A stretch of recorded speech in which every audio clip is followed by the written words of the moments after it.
Hi, I'm Jennifer Brown with Community Nights, and we're here to serve the community. Today I have Regina Forest, Rhonda Russell, and Karen Bazemore with the 20 Pearls Foundation. And we're here to talk to them about what they do and how the COVID-19 crisis has impacted their organization. Hey, everybody. Hi. Thank you so much for taking some time out of your busy schedule to be with us today. So I was wondering if you could tell us a little bit about what the 20 Pearls Foundation is. I know you're part of the AKA sorority alumni, and what you guys do and who you serve. Okay. Rhonda, did you want to tell us about that? Well, I can. I was going to ask if Ms. Regina Forest wanted to speak first as our first vice president. Okay, good afternoon. Happy to be here with you. The 20 Pearls Foundation is the fundraising arm of the Lambda Omega chapter of Alpha Kappa Alpha Sorority Incorporated. And we, as the members of Alpha Kappa Alpha, we strive to help different entities of our communities. Our sorority is based on 5 target areas. The first area is education, where we are featuring HBCUs in our signature program, #CAP. And Mrs. Bazemore Person is our chairman for that, and she'll talk more about that. Our target 2 is focusing on women's health and wellness. Target 3 focuses on building our economic legacy. And target 4 focuses on the arts. And we're looking at the Harlem Renaissance. And in target 5, we're looking to help in global awareness situations. We are partnered with the Lions Club. We partnered with Souls for Souls. And we are partnered with RAP, the refugees, and we are working to help the homeless population. So all of the fundraising that we do, it works to give towards scholarships. Most of our fundraising efforts go to scholarships for our students in the Newport News Public Schools. And then we distribute other of our profits of our contributions to other organizations that support our programs as well. We are a 501(c) organization, the 20 Pearls Foundation is, and we strive to help as many people as we can. That is wonderful. Did you want to tell us a little bit more about the #CAP program, Karen? You need to unmute yourself. Yes. Okay. Thank you. And so our #CAP program, it pretty much focuses on helping students through the college admissions process. And that's actually what the C, A, and the P stand for, college admissions process. And so when our students are thinking about life after high school, they're pretty overwhelmed and they're not quite sure about this whole adulting thing that they're so excited to get to. And so we start the conversation of, have you considered college? Are you a first-generation college student? What concerns might you have when it comes to applying to colleges? The financial burden alone and not knowing what resources are available, those are the 2 pieces that are really, truly overwhelming to our students and parents. And so our program, #CAP, pretty much equips our students and parents with strategies and resources to help them prepare to pretty much further their education by attending a college or university. Whether it be locally or, in another state. And so we conduct monthly workshops on topics that provide our students with application tips, preparing for the ACT, the SAT, completing the financial application process, locating and applying for national and local scholarships, and pretty much how to be fiscally fit while in college. We are actually conducting our first virtual workshop this weekend, where our students are going to be discussing how to be fiscally fit.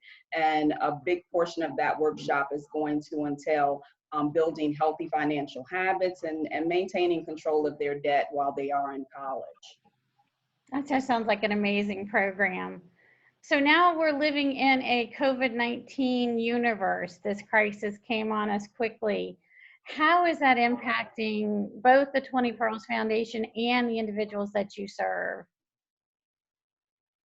Well, with the 20 Pearls Foundation, we've not been able to get out and do those fundraising activities that we need to be able to sustain the programs and support as we would like to. So just not being able to put on programs that would generate funds has been an impactful part of COVID-19 for us. But we are working, and we have local 757 coming up, and that will be one of the fundraising arms that we are going to use, and we hope that the community will be generous and support us as we garner funds to support what we do to support the community. How has it impacted your participants in the #CAP program, Karen? Oh my, just our organization alone, 20 Pearls Foundation, we are so active out there in the community. Usually you see us out in the community, whether it's hosting some type of event. Our community empowerment fair had to be placed on hold, where we pulled together so many resources in the community and expose our citizens to that, as well as our #CAP students, because there's some educational components that are usually there for them to kind of tap into those local organizations and find out what type of opportunities as far as the career paths that they may be interested in taking and how to actually get to that that particular career when they start pursuing majors in college. And so for our #CAP students, we've done some college tours. And so we had one that was coming up at Hampton University back in April that had to be canceled. So for us, it has impacted us because we haven't been able to pull them together face to face and continue with those scholarship workshops where they're actually applying for scholarships right there and getting the assistance. And they found those tools very, very resourceful and beneficial to the students and the parents.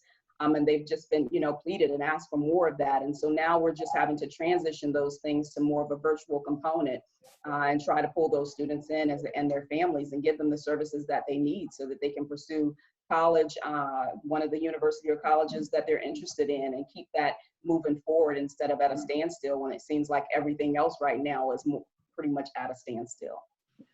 I understand.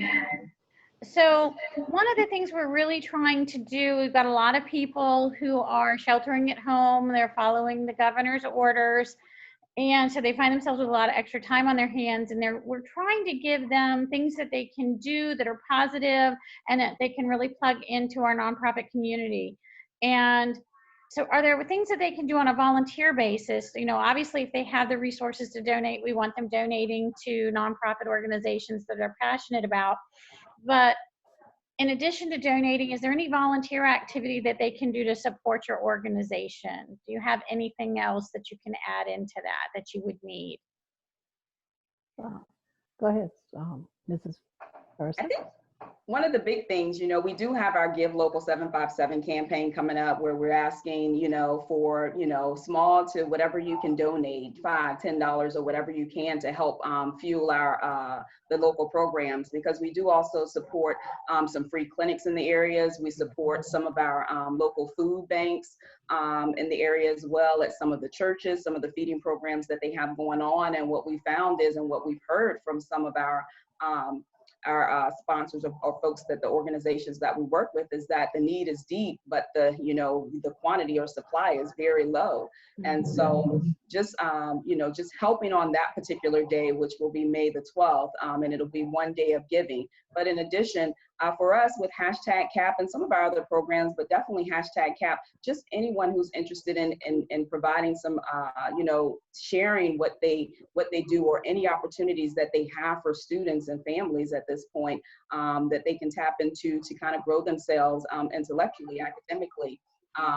What tools or resources that they have to offer, even if they don't mind coming in and serving on a panel for discussion where our students and families can ask questions on how to maneuver this thing now that we're at a stay at home, or to stay safe right now. How can they keep moving forward? That's just a few things that they can do to help us and help our so that we can help our students and our families and our community. Regina, I know that you have some others. No, I was just saying, the first and foremost, safety is our issue, our Yes. concern, and that is of the utmost importance to us is everyone's safety.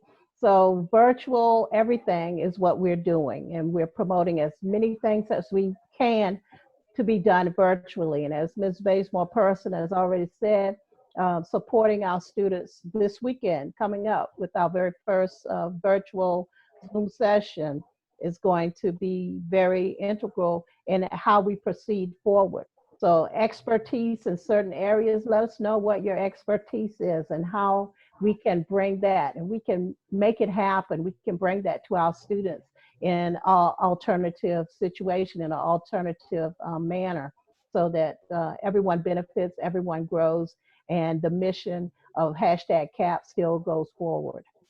That is wonderful. So if somebody needs to get in touch with you to volunteer to be on one of your panels or share some expertise for the #CAP program, how can they get in touch with you? So to reach out to us for #CAP, they can email me at Karen Baze, that's Karen, B like boy, A, Z like zebra, E, @gmail.com. And just kind of let us know how you can help, what you'd be willing to do to, bring some services or some information or some resources to our families and our students. Well, that is wonderful. Thanks, you guys, for taking some time out of your busy schedules to chat with us today. We really appreciate it. And thank you for the amazing work that you're doing out in the community. Thank you for the opportunity to be here.